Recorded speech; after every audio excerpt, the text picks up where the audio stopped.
Seperti kemarin ada di Lampung yang menjelaskan tentang masalah berdirinya Ansor, berdirinya Muslimat, berdirinya Fatayat yang semuanya syarifah, semuanya habaib. Lah kok tanggane iki sandingi iki enek mbok sapa ora patah genah kiai guyu. Lah kowe iki sejarah dibelokno kok pringas-pringis iki lho. Ini kan bagian tanah Sungai wong wilayah barat sana. Ada mau kitab pun nggak penting. Iya, bagian kitab pun nggak penting itu juga, Pak. Gitu. Oleh karena itu, saya sedikit sudah berpikir dan paling tidak.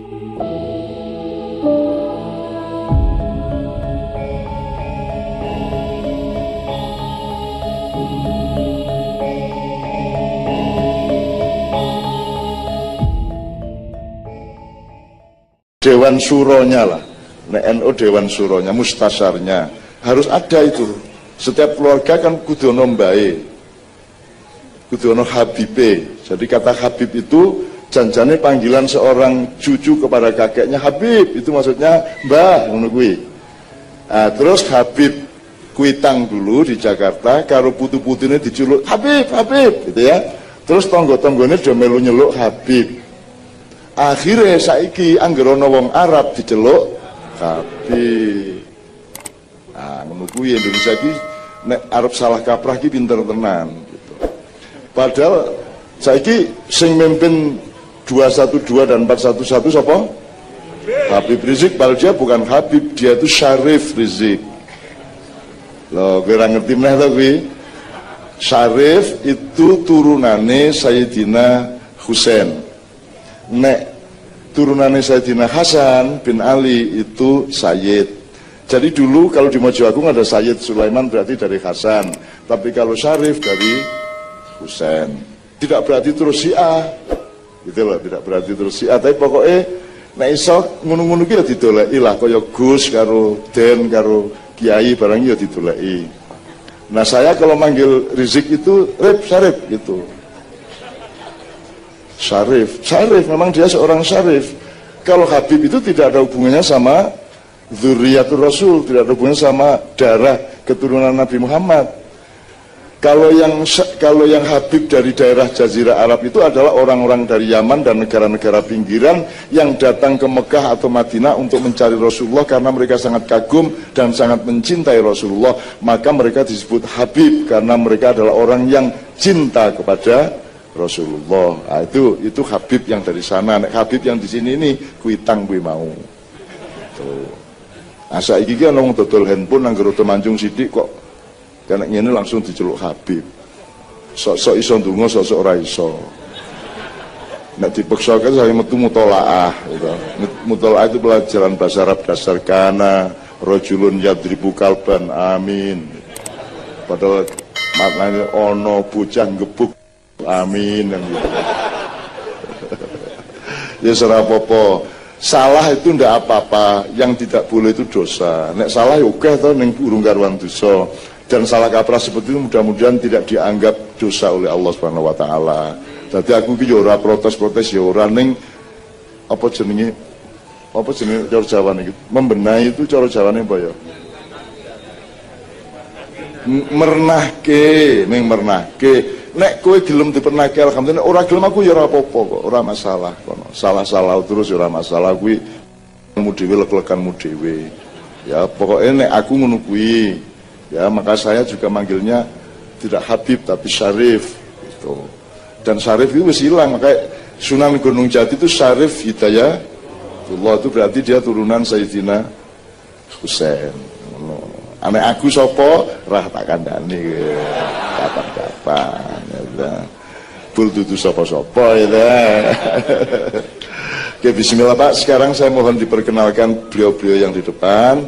Kemudian sampean juga mencoba menawarkan yang perlu kita rembuk malam itu ini gitu. Saat itu loh.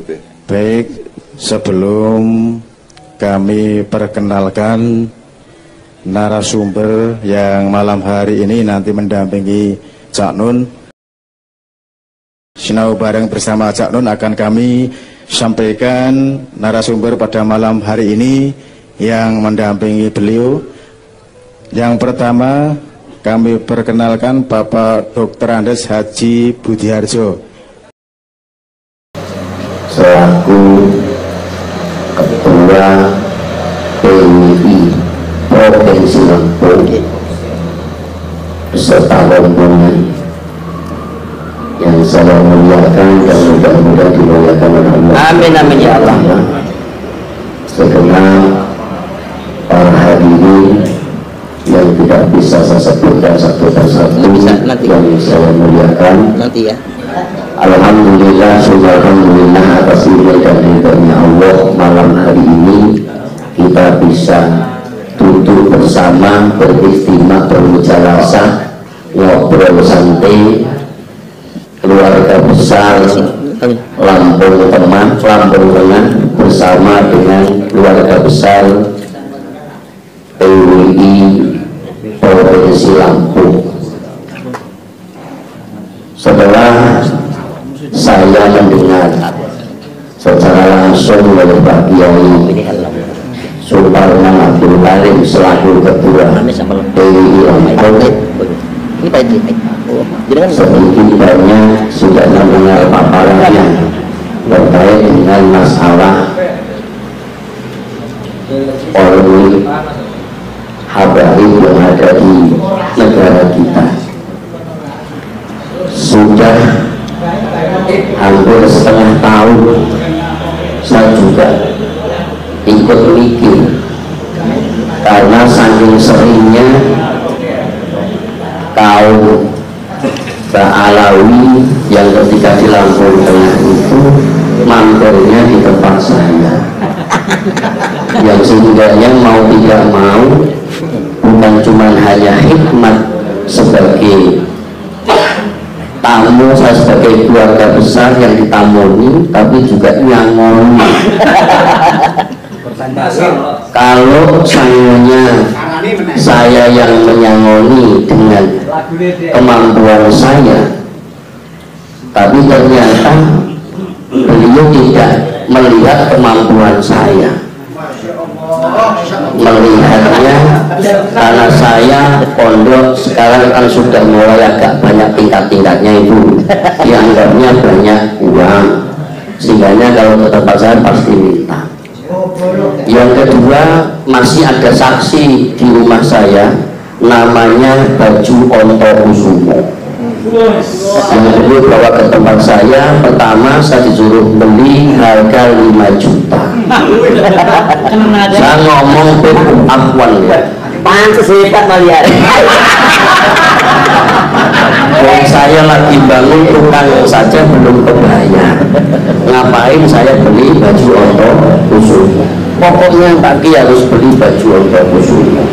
Saya tidak mau, akhirnya terakhir beliau mau pulang, baju Onto Kusumo itu ditinggalkan, tapi beliau harus minta untuk beli bensin ke Jawa katanya. Saya nggak mau, tapi karena saya ingat dengan para sepuh-sepuh kita ya, Arbul Husnudon, dan saya menghormatinya, maka akhirnya keluarlah cross check dari saku saya berikan kepada beliau untuk pulang ke Jawa. Itu jalannya 1. Berapa? 2 juta. 2 juta. Tahun berapa? Besar juga. Yang kedua, pokoknya kayaknya banyak sekali. Tapi kalau hitung-hitungan saya hanya belum seberapanya dibanding dengan Kiai Haris. Karena produk habaib di Lampung Tengah adalah produk Kiai Haris. Jadi beliau yang agak banyak. Kalau saya kurang begitu banyak karena hanya baru berapa tahun saya kenal sama beliau-beliau. Tapi ya agak banyak juga. Nah, setelah saya dengar adanya PWI, saya dengar dengan adanya LS, sehingga saya sedikit agak berani dibantu dengan YouTube itu. Saya melihat, akhirnya 3 bulan yang lalu datang ke tempat saya sudah tak gelut. Akhirnya minta, tidak sekali saya sampai ngomong, Beb, biasanya kalau ke tempat saya siapapun tak sangoni, dengan catatan tidak minta. Kalau sampai minta tidak akan pernah sangoni kan. Akhirnya ya enggak tak sangoni benar. mau minta masalahnya. Tapi kalau nggak minta tak sangoni selamat. Tak sangoni doa. Tapi yang jelas sering memang di wilayah saya, di wilayah Sepedaku khususnya, kalau yang sering ditamoni memang di tempat saya. Baru sudah mulai nih ke tempatnya Pak Islamet, ke tempatnya Mbak Yumur Muhammad, ke tempatnya Mbak Biaga, sudah mulai ke raba ke teman-teman. Tapi untuk yang awal ya di tempat saya, dan sudah mulai, karena saya sudah mulai banyak yang saya keluarkan, paling mereka sudah mikir ini cili jadi modalnya gitu. Akhirnya mulai ke tempatnya Pak Islamet. Nah, saya berharap dengan peristiwa-peristiwa bukan cuma di tempat saya, banyak tempat-tempat yang lain yang kalau beliau minta itu agak maksa. Ada ini cerita sedikit ya, yang dari Jawa juga, tempat saya langsung berdoa, langsung Pak Kiai, hebat panjenengan. Wah, hebatnya gimana? Sampai baru umur 40 tahun pondok sudah seperti ini. Wah, akhirnya mulai lumayan hebat saya. Ternyata ujung daripada kehebatan mereka ngomong saya hebat, kok aku jaluk tuh. Nah, mereka akhirnya mintalah untuk beli bensin katanya. Tidak banyak, cuman mereka minta seharga sapi satu. Tidak saya kasih. Akhirnya sampai ke 5 juta tidak saya kasih, sampai 2 juta tidak saya kasih, karena saya mikir sudah mulai dengar ada PWI dan LS. Setelah itu tidak saya kasih, mereka langsung ngomong sama Pak Kiai, saya itu mau ke Palembang, pokoknya saya minta untuk bensin ke Palembang. Loh, urusannya antum deh, antum ke tempat anak juga nggak minta sama datang ke tempat anak. Kenapa anak harus yang mau disampaikan? Pada waktu itu kan Cik Muhyiddin. Akhirnya tidak tak sangoni. Begitu tidak tak sangoni, begitu baca sholat maghrib, beliau malah ke tempat jamaah saya, dan jamaah saya sampai bingung Pak Kiai. Bingung karena sama mintanya sapi satu. Kalau enggak 10 juta, kalau enggak 5 juta, orangnya nunggu, maaf, ini nanti ngambil di BRI link, ada uang cuma 5 juta, enggak mau beliau, enggak mau saya, pokoknya kan mintanya 10 juta, kakaknya telepon saya, begitu telepon saya, kok enek uang model ini tapi uang coba-coba kok jaluk maksa, terus coba video call sama saya, terus saya ngomong, nah saya menjadi Palembang, lah kok malah nyebut sama aku sampai ini rusak tatanan kan? Akhirnya yang 5 juta itu tidak dikasih, yang ngomong sing ini, nah sampai sudah kau selama masalah, tapi aja 5 juta, ini udah 500 hari. Akhirnya di tempat saya tak sangoni, akhirnya di tempatnya jamaah itu sangoni 500 atau berapa katanya, gitu. Gua petang-petang mesak nih. Itu diantaranya seperti itu. Tapi saya berharapnya begitu, bukan cuma itu. Yang paling mengetuk hati saya, yang paling mengetuk pemikiran saya, sehingganya saya juga sedikit dari panggung ke panggung sudah mulai menceritakan tentang masalah ini, itu terkait dengan pembelokan sejarah. Mulai dari sejarahnya berdirinya Jam'iyah Nahdlatul Ulama. Sejak saya berguru sama guru-guru saya, tidak ada guru-guru yang menjelaskan tentang apa yang dituliskan itu, yang dianggap ada 5 habaib yang katanya merestui atas berdirinya Jam'iyah Nahdlatul Ulama. Sampai tertulis pun saya belum pernah membaca berdirinya Jam'iyah Nahdlatul Ulama atas izin 5 habaib.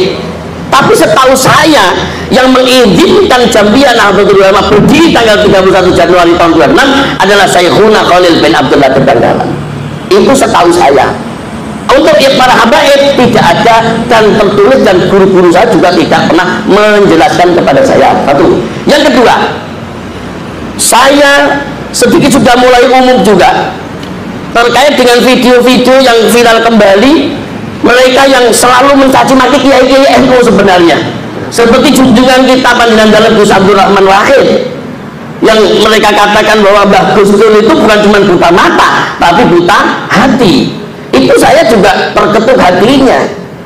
Yang selanjutnya bagi Ma'ruf Amin juga seperti itu. Pak Kementerian Agama Gus Yakut, sebenarnya pada waktu itu Gus Yakut itu masih pimpinan Ansor, masih ketua Ansor, tapi anak-anak Ansor kok kayaknya malah meneng, artinya nggak reaksi gitu loh, nggak reaksi. Seperti kemarin ada di Lampung yang menjelaskan tentang masalah berdirinya Ansor, berdirinya Muslimat, berdirinya Fatayat yang semuanya syarifah, semuanya habaib. Lah kok tangga ini sandingi nek mbok sapa ora patah genah kiai buya guyu. Lah kowe iki sejarah dibelokno kok pengas-pengis gitu. Ini kan bagian tanah surga wong wilayah barat sana. Ada mau kitab pun nggak penting. Iya, bagian kitab pun nggak penting itu juga, Pak. Gitu. Oleh karena itu, saya sedikit sudah berpikir dan paling tidak ngobrol sama teman-teman, dan kemarin saya sudah kumpul Pak Kiai di tempat saya, jadi membuat jasko, Pak. Jasko itu jamiah sholawat Kiai Kolosebo. Kiai Kolosebo. Jadi sudah tertulis semuanya lengkap dan tinggal nanti pertama launching kayaknya di tempatnya bagi Slamet Anwar atau jadi kiai-kiai Lampung Tengah dan kumpul di situ, artinya kita tunjukkan bahwa kiai-kiai Nusantara juga hebat-hebat sebenarnya. Jadi dari kita jangan sampai kita mengatakan mereka beliau yang hebat-hebat, tapi kita punya kiai yang hebat, kita punya mbah-mbah kita yang punya sejarah yang hebat-hebat. Bukan tiap hari kita disuguhkan oleh cerita-cerita mbah-mbah kakung mereka yang seolah-olah hebat sampai mikrot saja 70 kali. Setiap satu hari 70 kali kan ngalahkan Kanjeng Nabi tuh. Wong Kanjeng Nabi cuma 1 kali ya. Lah mbah mereka 70 kali. Nah ini yang perlu kita beritahu kepada masyarakat, kepada teman-teman kita supaya tidak sampai merebak kepada kalangan kita. Maka pertemanan surga. Insya Allah Pak Kiai, teman-teman saya sudah sering ngobrol, termasuk kalangan-kalangan kalau kata Islam di nganggur ya, di nganggur. Jadi sambil kita silaturahim ngobrol-ngobrol juga tentang itu. Sampai ada teman saja yang sedikit agak arahnya kurang yakin dengan kita, mending tak blokir nomornya. Ya, karena dia bayari juga udah gitu. Tak blokir. Satu ada grup itu, satu grup yang kok agak masih di panggung begini dikeluarkan sama bagi Mawardi itu malah. Itu yang mengeluarkan dari grup itu. Jadi artinya Pak Kiai ya di Lampung Tengah memang harus ada kepanjangan tangan dari PWI pusat, dari PWI provinsi sampai ke Kabupaten Lampung Tengah. Ini yang saat ini termasuk kiai-kiai hebat ini yang hadir, dan saya tak jadi anggotanya tidak masalah. Yang penting kiai-kiai ini bisa dari depan, saya tak di belakang saja. Aman jangan-jangan. Jadi kiranya ini saja Pak Kiai yang saya berharap bahwa memang di Lampung Tengah harus ada. Di Lampung Tengah harus terstruktur. Bukan saya hanya obrolan dari satu ke satu, teman ke teman, tapi harus terstruktur. Kenapa? Ketika ada sesuatu hal yang terjadi seperti bagi Tatang itu, berarti kita punya teman-teman yang betul. Ngerti nggih? Jadi artinya begitu saja. Saya atas nama atas namanya apa ya? Terus pokoknya konco-konco